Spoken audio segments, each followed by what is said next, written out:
नमस्कार दोस्तों, welcome to hard and deep physics with Hardeep sir. देखिए आप लोग बच्चे जो है, कुछ बच्चे बार बार एक प्रश्न पूछते हैं कि क्या सर हमारे एग्ज़ाम होंगे या नहीं होंगे, होंगे तो कब होंगे, कैसे एग्ज़ाम कंडक्ट करवाए जाएंगे, कैसे कॉपियाँ चेक की जाएंगी, किस तरीके से ये सब होगा। तो देखिए बच्चों, यहाँ पे आपको कन्फ्यूज़ होने की ज़रूरत नहीं है। पहली बात हम आपको बता दें कि एग्ज़ाम आपको इसी तरीके से लेकर चलना है कि एग्ज़ाम होंगे ही, क्योंकि आपको ध्यान रखना है बिना एग्ज़ाम के अगली क्लास में जाने का जो तरीका है ये आपके नॉलेज के लिए भी ठीक नहीं है। लेकिन आप लोगों को सेंट्रल गवर्नमेंट और स्टेट गवर्नमेंट जो भी हमें रिकमेंड करती हैं, जो भी हमें गाइडलाइन जारी करती हैं, यूजीसी जो भी गाइडलाइन देती है, हमें उसके ऊपर पूरा खरा उतरना होगा, हमें उनकी आज्ञा का पालन करना होगा, क्योंकि हमारे लिए ये सबसे अधिक ज़रूरी है, हमारे स्वास्थ्य का ध्यान रखना, और हमें उसके ऊपर चलना पड़ेगा। क्योंकि अगर हमारा स्वास्थ्य ठीक होगा तो ही हम सब कुछ ठीक तरीके से कंडक्ट कर पाएंगे, ठीक तरीके से हम कर पाएंगे।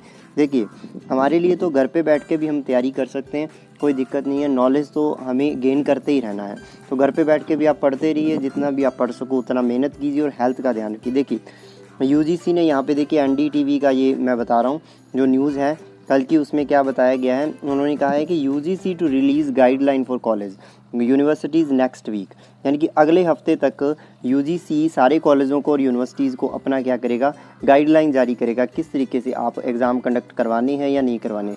और ये जो न्यूज़ है ये कल की है, the University Grant commission Saturday. अब देखो ये जो रिपोर्ट जो बनाई गई है ना, ये जो रिपोर्ट बनाई गई है, अभी देखो आगे देखते हैं इसके बारे में क्या कह रहा है। देखिए यूजीसी इस बारे में क्या कहता है उसके बारे में देखिए। ये जो रिपोर्ट बनाई है ना, इसमें ये कहा गया है कि अभी ये एमएचआरडी के पास जाएगी और एमएचआरडी फिर इसको सही तरीके से बताएगी कि क्या क्या करना है क्या नहीं है। देखो the University Grant Commission on Saturday said that it will release the guideline for academic measures taken by colleges universities for the current and the next academic session. अब यानी कि अगला एकेडमिक सेशन ये कह रहे हैं कि मई भी सितंबर से शुरू होगा, अगर सिचुएशन, वैसे भी इंडिया में सिचुएशन कंट्रोल में है। जितना अच्छा काम हमारी स्टेट गवर्नमेंट और सेंट्रल गवर्नमेंट कर रही है उतना अच्छा काम और किसी देश की गवर्नमेंट ने नहीं किया। हमें ये बात माननी होगी और हमें अभी भी आगे जिस तरीके से हमें गवर्नमेंट कहती है हमें बातों को हमें उन्हें फॉलो करना होगा। देखिए यूजीसी ने यही बात कही है कि कोविड-19 पैंडेमिक को लेके कंट्री वाइड जो लॉकडाउन चल रहा है उसको मद्देनज़र देखते हुए ये कहा गया है कि स्टूडेंट्स के अंदर भी ये माइंड में चल रही है कन्फ्यूज़न कि क्या होगा क्या नहीं।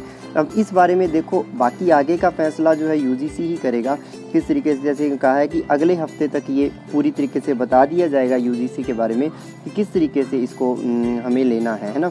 तो बस आपको यही ध्यान रखना है कि फ़ाइनल डिसीजन तो यूजीसी का ही होगा, उसके बाद एमएचआरडी मिनिस्ट्री का ही होगा फ़ाइनल डिसीजन कि किस तरीके से क्या इसमें होना है क्या नहीं होना है।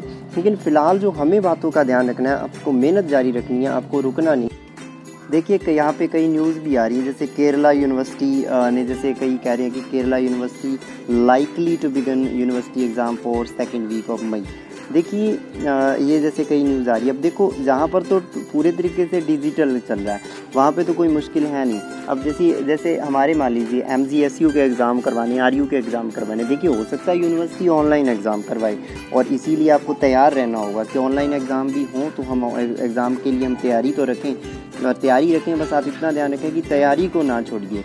अब आपको कितना टाइम देंगे, क्योंकि अगला सेशन अगर आपको सितंबर से स्टार्ट करना है तो आपको सोचना पड़ेगा कितना टाइम देंगे।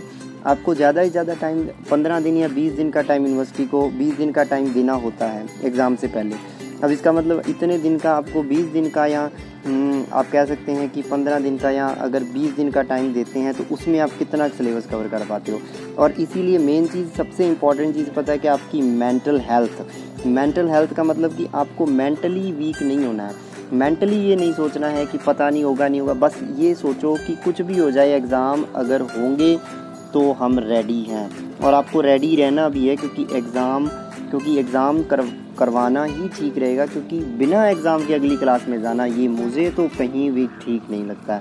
एग्ज़ाम होने चाहिए ताकि आप लोगों का पता चले आप कितना तैयारी की है, कितनी अगली क्लास में जाने के लिए तैयार हो या नहीं हो। एग्ज़ाम कमाना बेनिफिशियल है और आपको भी ध्यान रखना है कि अब आने वाले टाइम में ये चीज़ें काम आएंगी। जैसे मान लीजिए अब आप सेकंड ईयर में जो चीज़ पढ़ रहे हो वो फाइनल ईयर में काम आएगी, जो चीज़ आप फर्स्ट ईयर में पढ़ रहे हो वो सेकंड ईयर में काम आएगी, फिर जो पूरी फाइनल ईयर में पढ़ रहे हो वो आगे देखिए कोई भी एग्ज़ाम देते हो, एसएससी का एग्ज़ाम देते हो या कोई भी बैंक का एग्ज़ाम देते हो, कोई भी आप रीट का एग्ज़ाम देते हो, आप फर्स्ट ग्रेड देते हो, सेकंड ग्रेड देते हो, कोई भी एग्ज़ाम देते हो, रेलवे का एग्ज़ाम देते हो, कोई भी एग्ज़ाम दो आप, हर एग्ज़ाम के अंदर ये सारी की सारी चीज़ें जो है जो आप पढ़ रहे हो काम आएंगी। यही मैथ, यही फिज़िक्स, यही केमिस्ट्री, यही हिस्ट्री, ये बायोलॉजी, ये सब चीज़ें काम आएंगी। इसलिए आप लोगों को ये बिल्कुल हिम्मत नहीं हारनी है और इसमें क्या करना है, ध्यान रखना है। और चैनल को प्लीज़ सब्सक्राइब ज़रूर कर लेना और लाइक करो, वीडियो अच्छा लगे शेयर करो आगे दोस्तों के साथ, ताकि सबको पता चले कि एग्ज़ाम जो है वो उसको हिम्मत नहीं हारनी है, आप लोगों को तैयारी करनी है, बस हेल्थ का ध्यान रखना है और मेहनत करनी है ज़्यादा से ज़्यादा जितनी हो सके, है ना। और इस बारे में बस थोड़ा सा